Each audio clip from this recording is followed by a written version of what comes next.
السلام علیکم ورحمۃ اللہ وبرکاتہ۔ بسم اللہ الرحمن الرحیم۔ فضل بن عیاض رحمۃ اللہ تعالی کے حالات و واقعات تعارف۔ دوستو، حضرت فضل بن عیاض رحمۃ اللہ تعالی کا شمار نہ صرف اہل تقوی اہل ورع میں ہوتا ہے، بلکہ آپ مشائخین کے پیشوا اور طریقت کے ہادی، ولایت و ہدایت کے مہر منور، کرامات و ریاضت کے اعتبار سے اپنے دور کے شیخ کامل تھے۔ آپ رحمت اللہ تعالی کے ہم عصر آپ کو صادق و مقتدی تصور کرتے تھے۔ حالات: آپ رحمت اللہ تعالی ابتدائی دور میں ٹاٹ کا لباس پہنتے، اونی ٹوپی پہنتے اور گلے میں تسبیح ڈالے صحرا با صحرا لوٹ مار کیا کرتے تھے، اور ڈاکوؤں کے سرغنہ بھی تھے، اور پورا مال تقسیم کر کے اپنے لیے اپنی پسندیدہ شے رکھ لیا کرتے تھے۔ اس کے باوجود آپ رحمت اللہ تعالی خود 5 وقت کی نماز پڑھتے تھے، بلکہ ساتھیوں اور خدام میں سے جو نماز نہیں پڑھتا تھا اس کو خارج از جماعت کر دیتے تھے۔ یعنی پہلے آپ حضرت فضل بن عیاض ڈاکو تھے۔ عجیب و غریب واقعات: ایک مرتبہ کوئی مالدار قافلہ اس جگہ سے گزر رہا تھا۔ ان میں ایک شخص کے پاس بہت رقم تھی، چنانچہ اس نے لوٹیروں کے ڈر سے کہ رقم بچ جائے تو بہت اچھا ہوگا، پھر وہ صحرا میں رقم دفن کرنے کے لیے جگہ کی تلاش میں نکلا تو وہاں ایک بزرگ کو مصلی بچھائے تسبیح پڑھتے دیکھا تو کچھ مطمئن سا ہو گیا، اور وہ رقم اس بزرگ کے پاس رکھ کر جب قافلے کی جانب پہنچا تو سارا قافلہ لٹیروں کی نظر تھا۔ وہ شخص جب ان بزرگ کے پاس اپنی رقم واپس لینے پہنچا تو کیا دیکھتا ہے کہ وہ بزرگ لٹیروں کے ساتھ مل کر مال غنیمت تقسیم کر رہے تھے۔ اس بیچارے نے اظہار تأسف کرتے ہوئے بولا کہ میں نے اپنی رقم اپنے ہی ہاتھوں ایک ڈاکو کے حوالے کر دی۔ لیکن حضرت فضل نے اسے اپنے پاس بلا کر پوچھا کہ یہاں کیوں آئے ہو؟ اس نے ڈرتے ڈرتے کہا کہ اپنی رقم کی واپسی کے لیے۔ تو آپ نے فرمایا کہ جس جگہ رکھ کر گئے تھے وہیں سے اٹھا لو۔ جب وہ اپنی رقم لے کر واپس ہو گیا تو آپ کے ساتھیوں نے کہا کہ آپ نے اس رقم کو بہمی تقسیم کرنے کی بجائے اس کو واپس کیوں کر دی؟ آپ نے فرمایا کہ اس نے مجھ پر اعتماد کیا اور میں نے اللہ جل پر اعتماد کیا۔ چند دنوں بعد ساتھیوں نے پھر سے ایک قافلہ لوٹ لیا جس میں بہت سا مال و متاع ہاتھ آیا، لیکن اہل قافلہ میں سے کسی نے پوچھا کہ تمہارا کوئی سرغنہ ہے؟ ساتھیوں نے کہا ہیں تو صحیح، لیکن اس وقت وہ لبے دریا نماز میں مشغول ہیں۔ اس شخص نے کہا کہ یہ تو کسی نماز کا وقت نہیں۔ رہزنوں نے کہا کہ نفل پڑھ رہا ہے۔ اس نے سوال کیا کہ جب تم کھانا کھاتے ہو تو وہ تمہارا ہمراہ نہیں کھاتا؟ ساتھیوں نے جواب دیا کہ وہ 2 دن میں روزہ رکھتا ہے۔ اس نے سوال کیا کہ یہ تو رمضان کا مہینہ نہیں؟ ساتھیوں نے کہا کہ نفلی روزے رکھتا ہے۔ یہ حالات سن کر وہ شخص حیرت زدہ ہو گیا اور حضرت فضل رحمت اللہ تعالی کے پاس جا کر عرض کیا کہ صوم و صلاح کے ساتھ رہزنی کا کیا تعلق؟ آپ نے اس شخص سے پوچھا کہ کیا تو نے قرآن پڑھا ہے؟ جب اس شخص نے اس بات میں جواب دیا، فضل نے یہ آیت تلاوت فرمائی، وَآخَرُونَ اعْتَرَفُوا بِذُنُوبِهِمْ خَلَطُوا عَمَلًا صَالِحًا، یعنی دوسروں نے اپنے گناہوں کا اعتراف کرتے ہوئے ان کے ساتھ عمل صالح کو خلط مل کر دیا۔ آپ کی زبانی قرآنی آیت سن کر وہ شخص محو حیرت رہ گیا۔ روایت ہے کہ آپ بہت بامروت اور باہمت تھے۔ جس کارواں میں کوئی عورت یا ان کے پاس قلیل متاع ہوتا تو اس قافلے کو نہیں لوٹتے تھے، اور جس کو لوٹتے اس کے پاس کچھ نہ کچھ مال و متاع بھی چھوڑ دیتے تھے۔ سبق آموز واقعہ: ایک مرتبہ رات میں کوئی قافلہ آ کر ٹھہرا۔ اس میں کوئی شخص آیت تلاوت کر رہا تھا، أَلَمْ يَأْنِ لِلَّذِينَ آمَنُوا أَن تَخْشَعَ قُلُوبُهُمْ لِذِكْرِ اللَّهِ، یعنی کیا اہل ایمان کے لیے ابھی وہ وقت نہیں آیا کہ ان کے قلوب اللہ جل کے خوف سے خوفزدہ ہو جائیں۔ اس آیت کا حضرت فضل کے دل پر ایسا اثر ہوا کہ کسی نے جیسے تیر مارا ہو، اور آپ نے اظہار تأسف کرتے ہوئے کہا کہ یہ غارت گری کا کھیل کب تک جاری رہے گا؟ کہ اب وہ وقت آ چکا ہے کہ ہم اللہ جل جلالہ کی راہ میں نکل پڑیں۔ یہ کہتے ہوئے زار و قطار روئے اور اس کے بعد مشغول ذکر اور ریاضت ہو گئے اور ایک صحرا میں جا نکلے جہاں کوئی قافلہ پڑاؤ ڈالے ہوئے تھا۔ اہل قافلہ میں سے کوئی کہہ رہا تھا کہ فضائل ڈاکو ڈالتا ہے، فضائل ڈاکے ڈالتا ہے، ہمیں اپنا راستہ تبدیل کر دینا چاہیے۔ یہ سن کر آپ نے کہا کہ اب بالکل بے فکر ہو جائیں، کیونکہ میں نے رہزنی سے توبہ کر لی ہے۔ پھر ان لوگوں سے جن کو آپ سے تکلیف پہنچی تھی آپ نے ان سے معافی طلب کی، لیکن ایک یہودی نے معاف کرنے سے انکار کر دیا اور یہ شرط لگا دی کہ اگر سامنے والی پہاڑی کو یہاں سے ہٹا دو میں معاف کر دوں گا۔ چنانچہ آپ نے اس کی مٹی اٹھانا شروع کر دی اور ایک دن ایسی آندھی آئی کہ وہ پوری پہاڑی اپنی جگہ سے ختم ہو گئی۔ یہودی نے یہ دیکھ کر اپنے دل سے آپ کی دشمنی ختم کر دی اور عرض کیا کہ میں نے یہ عہد کیا تھا کہ جب تک تم میرا مال واپس نہیں کرو گے میں تمہیں معاف نہیں کروں گا، لہذا اس تکیے کے نیچے اشرفیوں کی تھیلی رکھی ہوئی ہے، وہ اٹھا کر آپ مجھے دے دیں تاکہ میری قسم کا کفارہ ہو جائے۔ چنانچہ آپ نے وہ تھیلی اٹھا کر اس کو دے دی۔ اس کے بعد اس نے یہ شرط لگائی کہ پہلے مجھے مسلمان کر لو پھر معاف کروں گا۔ پھر آپ نے اسے کلمہ پڑھا کر مسلمان کر لیا۔ پھر اس نے بتایا کہ میرے مسلمان ہونے کی وجہ یہ تھی کہ میں نے تورات میں پڑھا تھا کہ اگر صدق دلی سے تائب ہونے والا خاک کو ہاتھ لگا دیتا ہے تو وہ خاک بھی سونا بن جاتی ہے، لیکن مجھے اس بات پر یقین نہیں تھا، اور آج جب کہ میری تھیلی میں مٹی بھری ہوئی تھی اور آپ نے مجھ کو دی تو وہ واقعی اس میں سونا نکلا اور مجھے یقین ہو گیا کہ آپ کا مذہب سچا ہے۔ ہارون الرشید کا آپ رحمت اللہ تعالی کے پاس آنا۔ ایک رات ہارون الرشید نے فضل برمکی کو حکم دیا کہ مجھے کسی درویش سے ملا دو۔ چنانچہ وہ حضرت سفیان کی خدمت میں لے گیا اور دروازے پر دستک دینے کے بعد حضرت سفیان نے پوچھا کہ تم کون ہو؟ تو فضل نے کہا کہ امیر المؤمنین ہارون الرشید تشریف لائے ہیں۔ سفیان نے کہا کہ کاش مجھے پہلے علم ہوتا تو میں خود استقبال کے لیے حاضر ہوتا۔ یہ سن کر ہارون الرشید نے فضل برمکی سے کہا کہ میں جیسے درویش کا متلاشی تھا ان میں وہ اوصاف نہیں ہیں، اور تم مجھے یہاں لے کر کیوں آئے؟ فضل برمکی نے عرض کیا کہ آپ جس قسم کے بزرگ کی جستجو میں ہیں وہ اوصاف صرف فضیل بن عیاض میں ہی ہیں۔ پھر فضل ان کو فضیل بن عیاض کے یہاں لے گیا۔ اس وقت آپ رحمت اللہ تعالی یہ آیت تلاوت فرما رہے تھے، ام حسب الذین اجترحوا السیئات ان نجعلہم کالذین آمنوا، یعنی کیا لوگ یہ سمجھتے ہیں کہ جنہوں نے برے کام کیے ہیں ہم انہیں نیک کام کرنے والوں کے برابر کر دیں گے؟ یہ سن کر ہارون الرشید نے کہا کہ اس سے بڑی نصیحت اور کیا ہو سکتی ہے؟ پھر جب دروازے پر دستک دینے کے جواب میں حضرت فضیل نے پوچھا کہ کون، تو فضل برمکی نے کہا کہ امیر المومنین تشریف لائے ہیں۔ آپ نے اندر ہی سے فرمایا کہ ان کا میرے پاس کیا کام اور مجھے ان سے کیا واسطہ، آپ لوگ میری مشغولیت میں حارج نہ ہوں۔ پھر فضل برمکی نے کہا کہ اولو الامر کی اطاعت فرض عین ہے۔ آپ نے فرمایا مجھے اذیت نہ دو۔ پھر فضل نے کہا کہ اگر آپ اندر داخلے کی اجازت نہیں دیتے تو بلا اجازت داخل ہو جائیں گے۔ آپ نے فرمایا کہ میں تو اجازت نہیں دیتا، ویسے بلا اجازت داخلہ پر تم مختار ہو۔ اور جب دونوں اندر داخل ہوئے تو آپ نے شمع بجھا دی تاکہ ہارون الرشید کی شکل نظر نہ آ سکے، لیکن اتفاق کے تاریکی میں ہارون الرشید کا ہاتھ آپ رحمت اللہ تعالی کے ہاتھ پر پڑ گیا تو آپ نے فرمایا کتنا نرم ہاتھ ہے، کاش جہنم سے نجات حاصل کر سکے۔ یہ فرما کر آپ نماز میں مشغول ہو گئے۔ فارغ نماز ہونے کے بعد جب ہارون الرشید نے عرض کیا کہ کچھ ارشاد فرمائیے تو آپ نے ارشاد فرمایا کہ تمہارے والد حضور صلی اللہ علیہ وسلم کے چچا تھے۔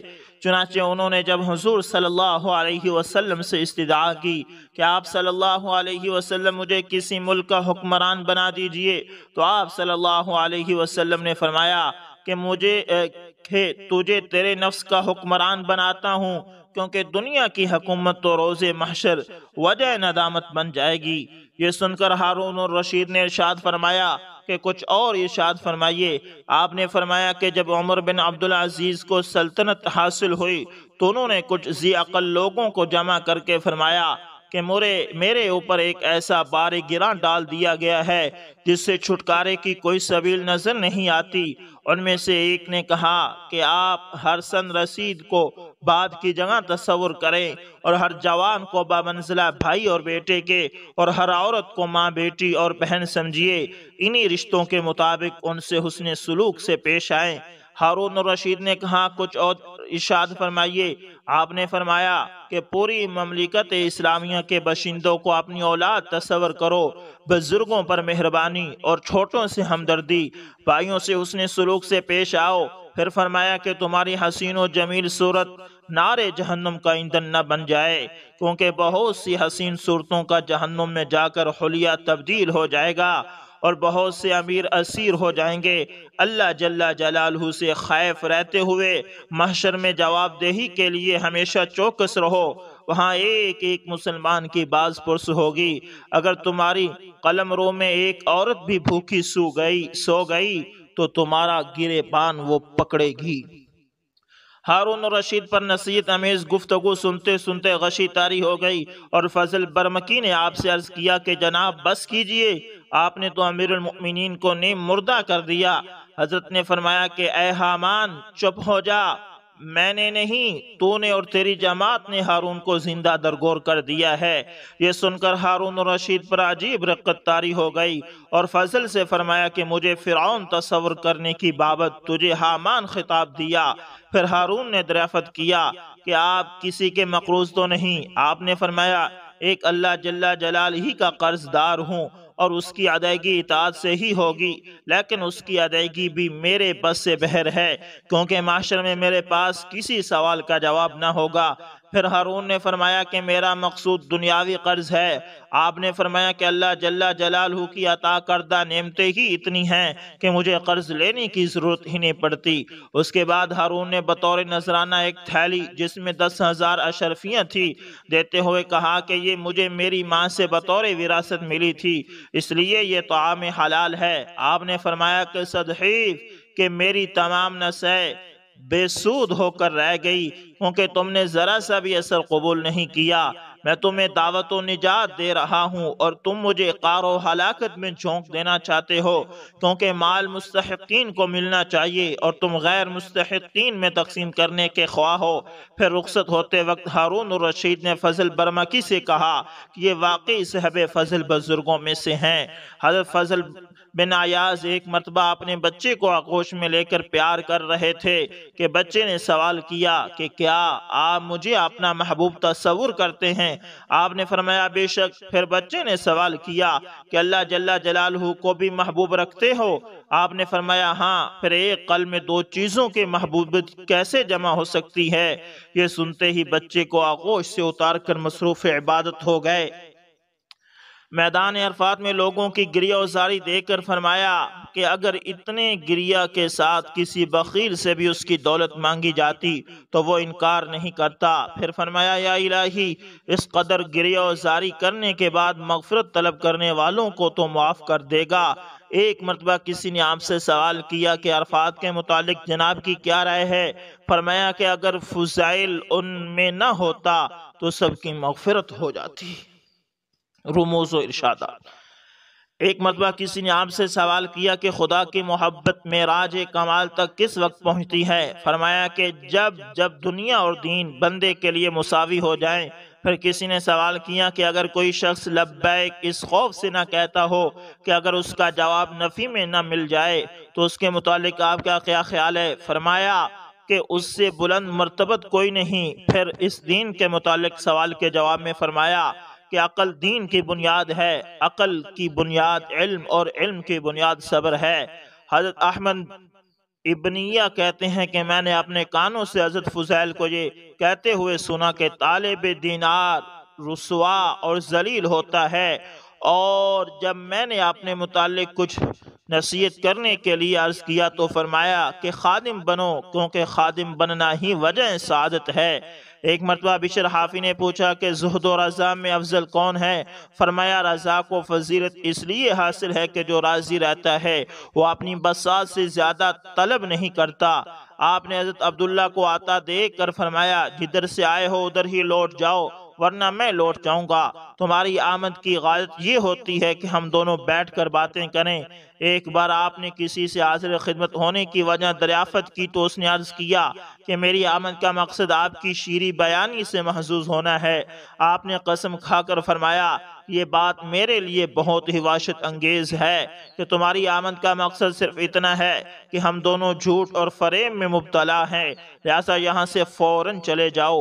ایک مرتبہ آپ نے عرض کیا کہ میری خواہش اس غرض سے علیل ہونے کی ہے کہ باجماعت نماز ادا نہ کرنی پڑے اور کسی کی شکل تک نظر نہ آئے، کیونکہ بندگی ایک ایسی خلوت نشینی کا نام ہے جس میں کسی صورت کی نظر نہ پڑے۔ حضرت فضیل فرماتے ہیں کہ میں ایسے شخص کا بہت ممنون ہوتا ہوں جو نہ مجھ سے سلام کرے اور نہ میری احوال پرسی کرے، کیونکہ لوگوں سے میل ملاپ اور عدم تنہائی نیکی سے بہت دور کر دیتی ہے، اور جو شخص محض اعمال پر گفتگو کرتا ہے اس کی ہر بات لغو اور بے سود ہوتی ہے۔ جو اللہ جل جلالہ سے خوف رکھتا ہے اس کی زبان گنگ ہو جاتی ہے، اور اللہ جل جلالہ اس دوست کو غم اور دشمن کو عیش عطا کرتا ہے۔ پھر فرمایا کہ جس طرح جنت میں رونا عجیب بات ہے اس طرح دنیا میں ہنسنا بھی تعجب انگیز بات ہے، کیونکہ نہ جنت رونے کی جگہ ہے اور نہ دنیا ہنسنے کی، اور جس کا دل خشیت الہی سے لبریز رہتا ہے اس سے ہر شے خوف زدہ رہتی ہے۔ فرمایا بندے میں زہد کی مقدار اسی قدر ہوتی ہے جس قدر اس کو آخرت سے لگاؤ ہوتا ہے۔ فرمایا پوری امت محمدیہ میں ابن سیرین سے زیادہ بہم و دور جا کسی کو نہیں دیکھا۔ فرمایا کہ اگر دنیا کی ہر لذت میرے لیے کر دی جاتی پھر بھی میں دنیا سے اتنا نادم رہتا جتنا کہ لوگ حرام اور مردار شے سے نادم ہوتے ہیں۔ فرمایا کہ اللہ جل جلالہ نے برائیوں کے مجموعے کو دنیا کا نام دے دیا ہے، اور دنیا سے بری و ذمہ ہو کر لوٹنا اتنا مشکل ہے جتنا دنیا میں آنا آسان ہے۔ پھر فرمایا کہ لوگ دارالامراض میں پاگلوں کے مانند تنگ جگہ میں زندگی گزار دیتے ہیں۔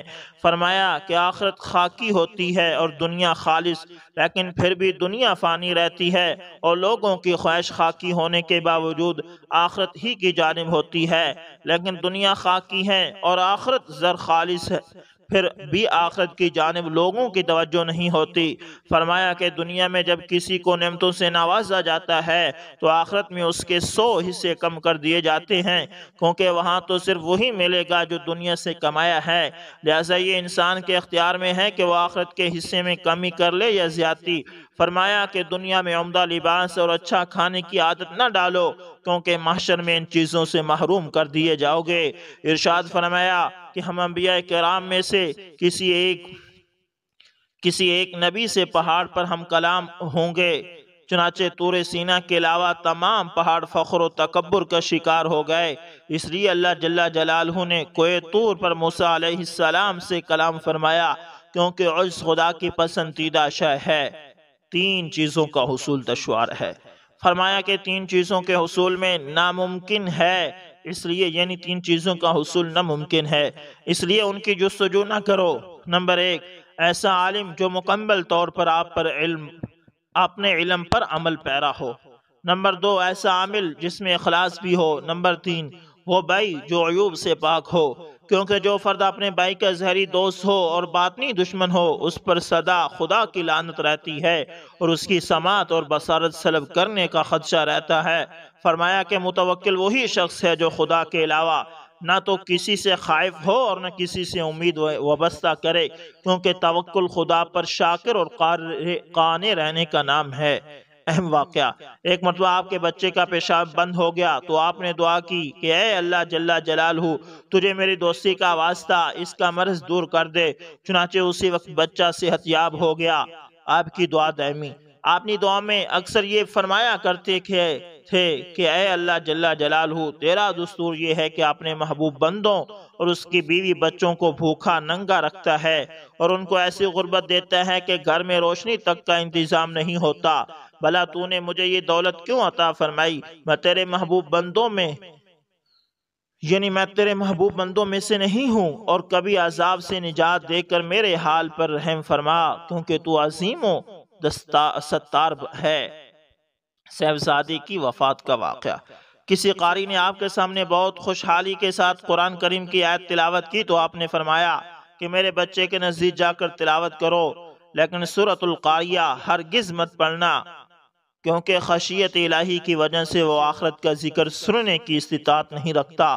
مگر قاری نے وہاں پہنچ کر اسی سورت کی قرات کی اور آپ کے صاحبزادے اس دنیا سے ایک چیخ مار کر رخصت ہو گئے۔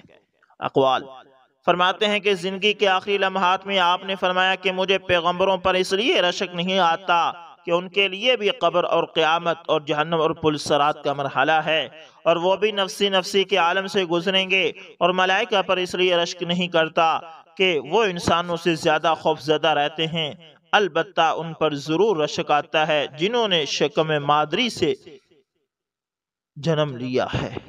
وصیت: انتقال کے وقت آپ کی 2 صاحبزادیاں موجود تھی۔ آپ نے اپنی زوجہ محترمہ سے فرمایا کہ میرے بعد ان دونوں کو کوئی ابو القیس پر لے جانا، یعنی پہاڑ ابو القیس پر لے جا کر اللہ جل جلالہ سے عرض کرنا کہ فضائل نے زندگی بھر ان کی پرورش کی، اور جب وہ اس دنیا سے چلا گیا تو اب یہ تیرے سپرد ہیں۔ چنانچہ بیوی نے اس وصیت پر عمل کیا اور ابھی دعا ہی میں مشغول تھی کہ سلطان یمن ادھر سے گزرا، اور اس نے آپ کی صاحبزادیوں کو اپنی کفالت میں لے کر ان کی والدہ کی اجازت کے بعد اپنے دونوں لڑکوں سے شادی کر دی۔ وفات: عبداللہ بن مبارک فرماتے تھے کہ فضائل کی موت کے وقت زمین اور آسمان حزن و ملال میں غرق تھے۔ اللہ تعالیٰ سے دعا کہ اللہ تعالیٰ ان اللہ والوں کی نقش قدم پر چل کر ہمیں زندگی کا سفر طے کرنے کی توفیق عطا فرمائے۔ دوستوں ملتے ہیں کسی نہ کسی اچھی سی ویڈیو کے اندر، تب تک کے لیے اللہ حافظ۔ جزاکم